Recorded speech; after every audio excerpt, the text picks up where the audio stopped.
아빠 여기 이제 다 끝난 동네 아니었어? 아빠는 골목을 잠시 바라봅니다.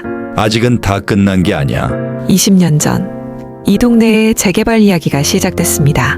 그리고 지금 조합원과 세입자의 90% 넘는 사람들이 이미 이 동네를 떠났습니다.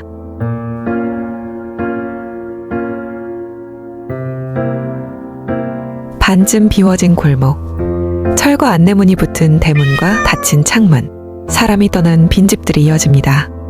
그런데 골목 끝에 아직 사람이 사는 듯한 집 한 채가 보입니다. 화분에는 물기가 남아있고 대문 앞에는 신발 2켤레가 놓여 있습니다. 그런데 이상합니다.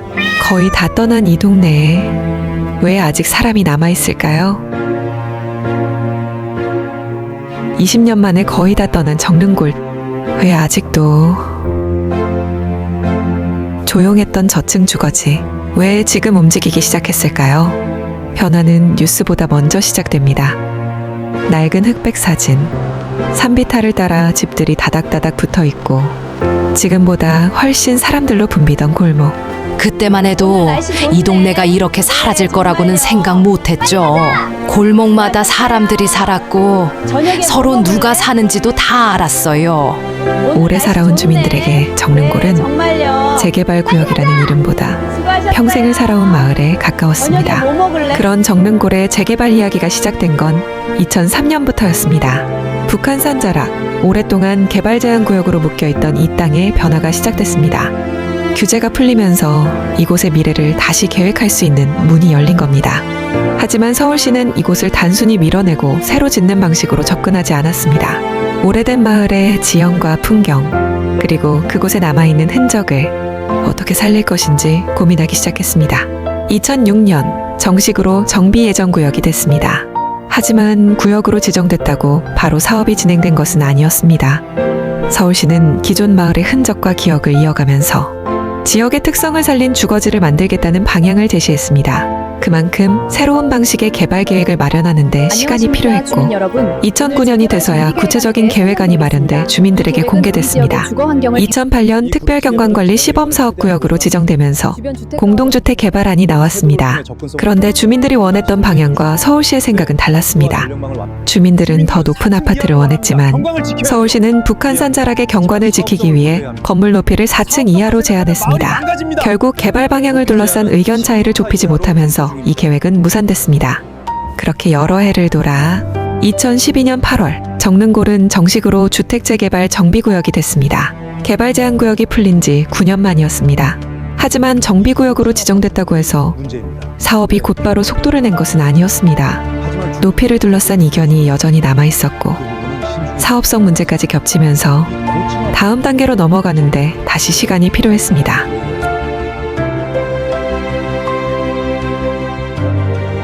2014년 추진위원회가 꾸려졌습니다. 그리고 2017년에야 조합이 설립됐습니다. 개발 제한 구역이 해제된 지 14년이 지난 뒤였습니다. 사업 시행 인가는 2021년 12월에야 났습니다. 이듬해 포스코 ENC가 시공사로 선정됐고 1411세대 규모의 타운하우스 단지 계획이 구체화됐습니다. 그리고 2024년 1월 마침내 관리처분 계획 인가가 났습니다. 철거와 이주를 앞두고 사업이 다음 단계로 넘어가는 중요한 절차였습니다. 개발 제한 구역이 해제된 지 20년 만이었습니다. 그렇게 정릉골은 20년에 걸쳐 문을 하나씩 넘어왔습니다. 그리고 마침내 마지막 문턱 앞까지 왔습니다.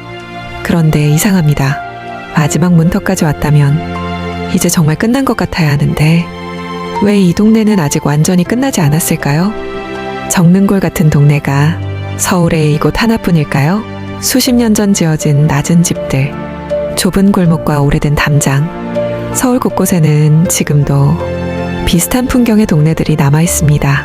아빠 근데 우리 동네는 이런 거 없잖아. 다르지 않아. 아직 순서가 안 왔을 뿐이지. 집이 오래되고 골목이 좁고 생활에 불편한 문제가 쌓이면 그 동네도 언젠가는 정릉골이 오래전에 마주했던 질문 앞에 서게 됩니다. 이 동네를 앞으로 어떻게 바꿀 것인가? 서울 곳곳에는 아직 비슷한 고민을 안고 있는 오래된 저층 주거지가 남아 있습니다. 그래서 정릉골의 이야기는 정릉골만의 이야기가 아닙니다. 지금 정릉골의 아침입니다. 차 한 대가 지나가는 좁은 골목에서 다른 차가 마주오면 한쪽은 멈춰서 기다려야 합니다. 경사진 계단길을 오르내리는 일도 이곳에서는 매일의 일입니다. 정비 사업이 끝나면 달라지는 건 숫자만이 아닙니다. 소방차가 들어올 수 있는 길, 차를 세울 수 있는 공간, 계단 대신 편하게 걸을 수 있는 길, 결국 달라지는 건 매일 사람들이 오가는 생활의 공간입니다. 그럼 진짜 좋아지는 거네? 좋아지겠지. 그런데 문제는 그게 언제냐는 거야.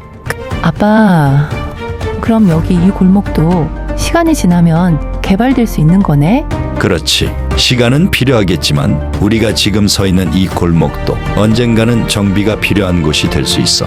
그럼 이 골목이 재개발 구역으로 정해지면 여기도 많이 달라지겠네? 그렇지. 그런데 여기서 하나 알아둬야 할 게 있어. 이 골목은 그냥 길 하나만 따로 떨어져 있는 게 아니잖아. 양쪽으로 건물들이 붙어 있고 그 건물들을 오가는 사람들이 매일 이 길을 쓰고 있지. 그러니까 골목만 따로 떼어놓고 개발하기는 어렵다는 거야? 맞아. 재개발을 할 때는 어디까지를 하나의 구역으로 묶을 것인지가 중요해. 특히 이런 골목처럼 건물과 건물 사이에 들어가 있는 길이라면 그 길을 빼놓고 주변만 개발하는 게 쉽지는 않은 거야.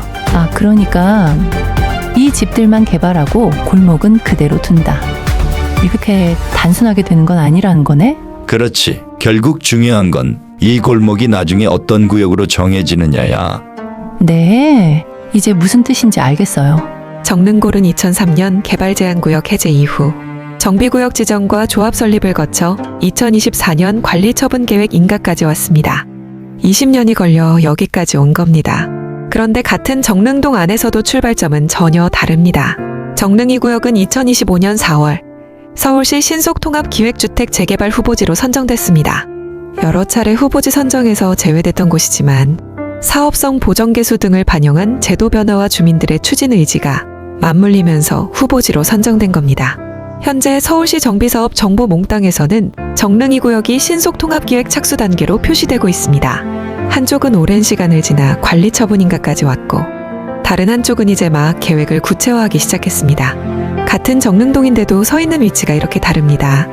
그리고 이 차이가 정릉골을 볼 때 중요한 질문 하나를 남깁니다. 그렇다면 이런 동네를 지켜볼 때 우리는 무엇부터 확인해야 할까요? 그런데 이 골목을 조금 다르게 들여다보면 낯선 사실을 마주하게 됩니다. 우리가 그냥 길이라고 생각했던 이 공간에도 집원이 있고 소유자가 있습니다. 그리고 지목이 도로라고 적혀 있다고 해서 반드시 국가나 지자체가 가진 땅이라는 뜻도 아닙니다. 사람들이 그냥 도로라고 생각하는 골목도 개인이 소유한 경우가 있습니까? 실제로 오래된 주거지의 골목 가운데에는 여러 사람이 함께 소유한 토지도 있습니다.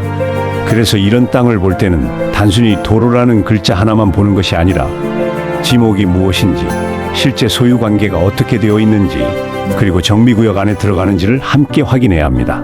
그렇다면 이런 토지를 확인할 때 가장 먼저 봐야 하는 것은 무엇입니까? 개발 사업을 실제로 보는 사람의 시선은 조금 다릅니다. 개발 사업을 검토할 때 이런 도로 토지를 만나면 무엇부터 확인하십니까? 우리가 매일 지나다니는 골목도 등기상으로는 누군가가 가진 하나의 사유지일 수 있습니다. 그리고 여러 사람이 함께 소유하고 있다면 흔히 도로 지분이라고 부르는 형태가 됩니다. 그렇다고 도로 지분이라는 이유만으로 어떤 가치가 있다고 단정할 수도 없습니다. 중요한 것은 그 땅이 어디에 있고 어떤 구역에 들어가며 소유 관계가 어떻게 되어 있는지를 하나씩 확인하는 것입니다. 그렇다면 도로로 쓰이는 땅은 무조건 낮게 평가되는 걸까요? 2014년 대법원에는 이와 관련된 중요한 판결이 하나 있습니다. 주택 재건축 사업의 매도 청구 사건에서 현황이 도로라는 이유만으로 인근 대지 가격의 3분의 1로 일률적으로 평가한 것은 적절하지 않다고 판단했습니다. 토지의 형태와 주요 도로와의 접근성, 획지 조건 같은 개별적인 요소를 함께 봐야 한다는 취지였습니다. 다만 여기에는 반드시 구분해야 할 점이 있습니다. 이 판결은 주택 재건축 사업의 매도 청구 사건입니다. 따라서 이 판례를 모든 재개발 도로 필지에 똑같이 적용할 수 있는 것은 아닙니다. 도로로 이용되는 토지를 평가할 때 어떤 개별적인 요소들을 함께 봐야 한다는 얘기군요. 아빠, 그럼 이런 땅은 도로라고 적혀 있는지만 보면 안 되는 거네?